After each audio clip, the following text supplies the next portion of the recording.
അമേരിക്കയും ഇറാനും തമ്മിലുള്ള നയതന്ത്ര തർക്കങ്ങളും മിഡിൽ ഈസ്റ്റിലെ സൈനിക നീക്കങ്ങളും വീണ്ടും ആഗോള ശ്രദ്ധയാകർഷിക്കുകയാണ്.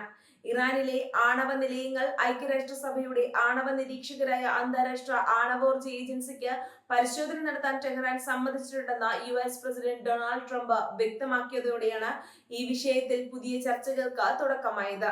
എന്നാൽ ഈ പരിശോധനകൾ എപ്പോൾ നടക്കുമെന്ന കാര്യത്തിൽ കൃത്യമായ തീയതി പ്രഖ്യാപിക്കാൻ ട്രംപ് തയ്യാറായിട്ടില്ല. ഇതിൽ ഒട്ടും ധൃതി കൂട്ടേണ്ടതില്ല എന്നാണ് പെൻസിൽവാനിയയിൽ മാധ്യമപ്രവർത്തകരെ കണ്ടപ്പോൾ അദ്ദേഹം പ്രതികരിച്ചത്. അനുയോജ്യമായ സമയത്ത് UN നിരീക്ഷകർ ഇറാൻ മണ്ണിൽ പരിശോധനയ്ക്കായി എത്തുമെന്നും അദ്ദേഹം കൂട്ടിച്ചേർത്തു. ഈ ചർച്ചകൾക്കിടയിലും ഇറാനുമേൽ കടുത്ത സമ്മർദ്ദം ചെലുത്താൻ അമേരിക്ക മടിക്കുന്നില്ല എന്ന സൂചനയാണ് പ്രസിഡന്റിന്റെ വാക്കുകൾ നൽകുന്നത്. UN പരിശോധനകൾക്ക് ഇറാൻ തയ്യാറായില്ലായിരുന്നുവെങ്കിൽ ടെഹ്റാനുമായുള്ള എല്ലാവിധ ചർച്ചകളും താൻ അപ്പോൾ തന്നെ അവസാനിപ്പിക്കുമായിരുന്നു എന്ന് ട്രംപ് വെളിപ്പെടുത്തി. ഞാൻ ആ മീറ്റിംഗുകൾ ഇപ്പോൾ തന്നെ റദ്ദാക്കുമായിരുന്നു എന്ന ട്രംപിന്റെ മുന്നറിയിപ്പ് അമേരിക്ക ഈ വിഷയത്തെ എത്രത്തോളം ഗൗരവത്തോടെയാണ് കാണുന്നത് എന്ന് വ്യക്തമാക്കുന്നു.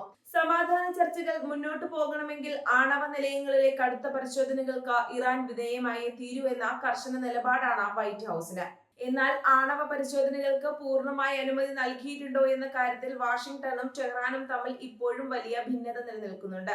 തങ്ങൾ ഉന്നയിച്ച ചില നിബന്ധനകൾ അംഗീകരിച്ചാൽ മാത്രമേ അന്താരാഷ്ട്ര നിരീക്ഷകരെ പ്രവേശിപ്പിക്കൂ എന്ന നിലപാടിലാണ് ഇറാന്റെ ഔദ്യോഗിക വൃത്തങ്ങൾ. എന്നാൽ നിബന്ധനകളില്ലാത്ത പൂർണ്ണമായ പരിശോധനയാണ് അമേരിക്ക ആവശ്യപ്പെടുന്നത്. ഈ തർക്കം ഇരു രാജ്യങ്ങളും തമ്മിലുള്ള നയതന്ത്ര ചർച്ചകളെ ഏത് നിമിഷവും തകിടം മറിക്കാവുന്ന അവസ്ഥയിലാണ് എത്തിച്ചിരിക്കുന്നത്. ഈ ഒരു പശ്ചാത്തലത്തിലാണ് മിസൈലുകൾ സജ്ജമാക്കിയുള്ള US B-52 ബോംബർ വിമാനങ്ങളുടെ വിന്യാസം പോലുള്ള വാർത്തകൾ മേഖലയിൽ യുദ്ധഭീതി വർദ്ധിപ്പിക്കുന്നത്. ഒരു വശത്ത് കടുത്ത നയതന്ത്ര തർക്കങ്ങൾ നടക്കുമ്പോൾ തന്നെ ഇറാനിലെ ദീർഘകാലമായുള്ള സംഘർഷങ്ങൾക്ക് ശാശ്വതമായ ഒരു പരിഹാരം കണ്ടെത്താനുള്ള ശ്രമങ്ങളും അണിയറയിൽ സജീവമാണ്.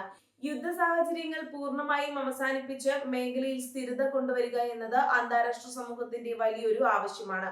ഇതിനായി വിവിധ ആഗോള ശക്തികളുടെ മധ്യസ്ഥതയിൽ ഉദ്യോഗസ്ഥതല ചർച്ചകൾ പുരോഗമിക്കുകയാണ്. ഈ ചർച്ചകളുടെ വിജയപരാജയങ്ങളെ ആശ്രയിച്ചായിരിക്കും വരും ദിവസങ്ങളിൽ മിഡിൽ ഈസ്റ്റിന്റെ ഭാവി നിർണ്ണയിക്കപ്പെടുക. ഈ സംഘർഷങ്ങളുടെ ഏറ്റവും വലിയ പ്രത്യാഘാതം അനുഭവപ്പെടുന്നത് ആഗോള സമ്പദ് വ്യവസ്ഥയുടെ ജീവനാഡിയായ ഹോർമുസ് കടലിടുക്കിലാണ്. ലോകത്തിലെ ഏറ്റവും പ്രധാനപ്പെട്ട എണ്ണക്കപ്പൽ പാതയായി ഇവിടെ രൂപപ്പെട്ടിരിക്കുന്ന ഗതാഗത കുരുക്കും സുരക്ഷാ ഭീഷണിയും ആഗോളതലത്തിൽ ഇന്ധന വിലയെയും വ്യാപാരത്തെയും സാരമായി ബാധിച്ചിട്ടുണ്ട്. ചരക്കു കപ്പലുകൾക്ക് നേരെയുള്ള ആവർത്തിച്ചുള്ള ആക്രമണങ്ങളും തടഞ്ഞുവെക്കലുകളും കാരണം കപ്പൽ കമ്പനികൾ വലിയ പ്രതിസന്ധിയാണ് നേരിടുന്നത്. ഈ പശ്ചാത്തലത്തിൽ ഹോർമുസ് കടലിടുക്കിലെ ഗതാഗത തടസ്സങ്ങൾ നീക്കാനുള്ള ഒരു പ്രത്യേക പദ്ധതിയും ഇപ്പോൾ ചർച്ചകളിൽ ഉയർന്നു വന്നിട്ടുണ്ട്. ആണവ തർക്കങ്ങൾക്ക് പരിഹാരമുണ്ടായാൽ മാത്രമേ ഹോർമുസ് കടലിടുക്കിലെ സുരക്ഷിതമായ കപ്പൽ ഗതാഗതം സാധ്യമാകൂ എന്ന് നയതന്ത്ര വിദഗ്ധർ വിലയിരുത്തുന്നു. അമേരിക്കയുടെ ഉപരോധങ്ങളും പ്രകോപനങ്ങളും തുടർന്നാൽ ഹോർമുസ് കടലിടുക്ക് അടച്ചുപൂട്ടുമെന്ന ഇറാൻ ഭീഷണി പലപ്പോഴും ഉയർത്താറുണ്ട്. ഇതൊഴിവാക്കാനായി സാമ്പത്തിക സമാധാന പാക്കേജുകളും ചരക്കു നീക്കത്തിനുള്ള പുതിയ സുരക്ഷാ മാനദണ്ഡങ്ങളും അന്താരാഷ്ട്ര പ്രതിനിധികൾ മുന്നോട്ട് വെക്കുന്നുണ്ട്. ഈ മേഖലയിലെ സമാധാനം ആഗോള വിപണിയുടെ സ്ഥിരതയ്ക്ക് അനിവാര്യമാണ്. പ്രസിഡന്റ് ട്രംപിന്റെ നയതന്ത്ര ശൈലി എപ്പോഴും കടുത്ത സമ്മർദ്ദ തന്ത്രങ്ങളിൽ അധിഷ്ഠിതമാണ്. ഒരു വശത്ത് ചർച്ചകൾക്ക് തയ്യാറാണെന്ന് പറയുമ്പോഴും മറുവശത്ത് വിട്ടുവീഴ്ചകൾക്ക് തയ്യാറാകാത്ത കടുത്ത നിലപാടുകൾ അദ്ദേഹം സ്വീകരിക്കുന്നു. ഇറാനുമായി ചർച്ചകൾ നടത്തുമ്പോഴും USന്റെ സൈനിക സന്നദ്ധത ഉയർന്ന തലത്തിൽ നിലനിർത്താൻ പെന്റഗണിന് നിർദ്ദേശം നൽകിയിട്ടുണ്ട്. ആണവ കരാറുമായി ബന്ധപ്പെട്ട് ഇറാൻ കാണിക്കുന്ന ഏതൊരു ചെറിയ വീഴ്ചയും വലിയ സൈനിക നീക്കങ്ങൾക്ക് കാരണമായേക്കാം. ഇറാന്റെ ആണവ പരിപാടി തങ്ങളുടെ സുരക്ഷയ്ക്ക് ഭീഷണിയാണെന്ന് കരുതുന്ന ഇസ്രയേൽ ഉൾപ്പെടെയുള്ള മിഡിൽ ഈസ്റ്റിലെ US സഖ്യകക്ഷികൾ വളരെ ഉത്കണ്ഠയോടെയാണ് ഈ സംഭവ വികാസങ്ങളെ വീക്ഷിക്കുന്നത്.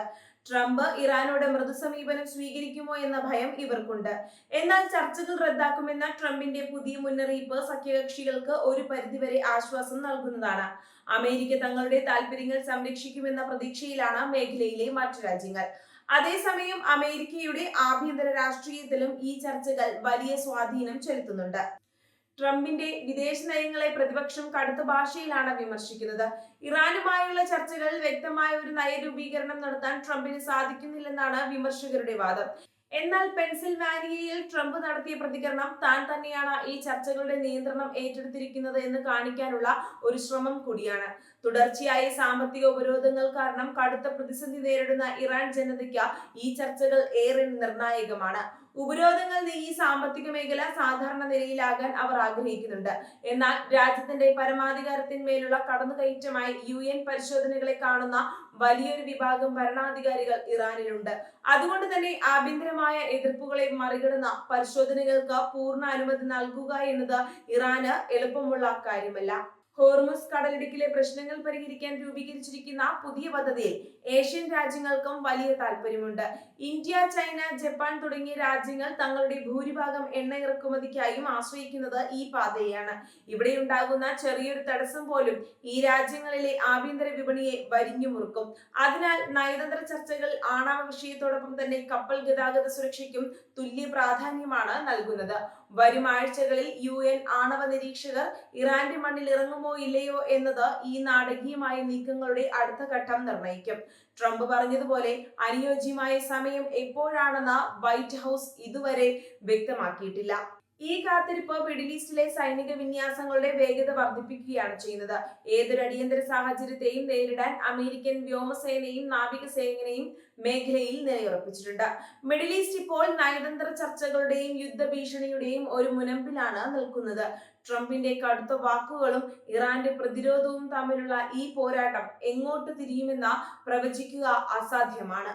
ഹോർമുസ് കടലിടുക്കിലെ ഗതാഗത കുരുക്കഴിക്കാനുള്ള പദ്ധതിയും ആണവ പരിശോധനകളും വിജയകരമായി പൂർത്തിയായില്ലെങ്കിൽ അത് മേഖലയെ കൂടുതൽ കലുഷിതമായ ഒരു യുദ്ധത്തിലേക്ക് നയിച്ചേക്കാമെന്നാണ് അന്താരാഷ്ട്ര നിരീക്ഷകർ വിലയിരുത്തുന്നത്.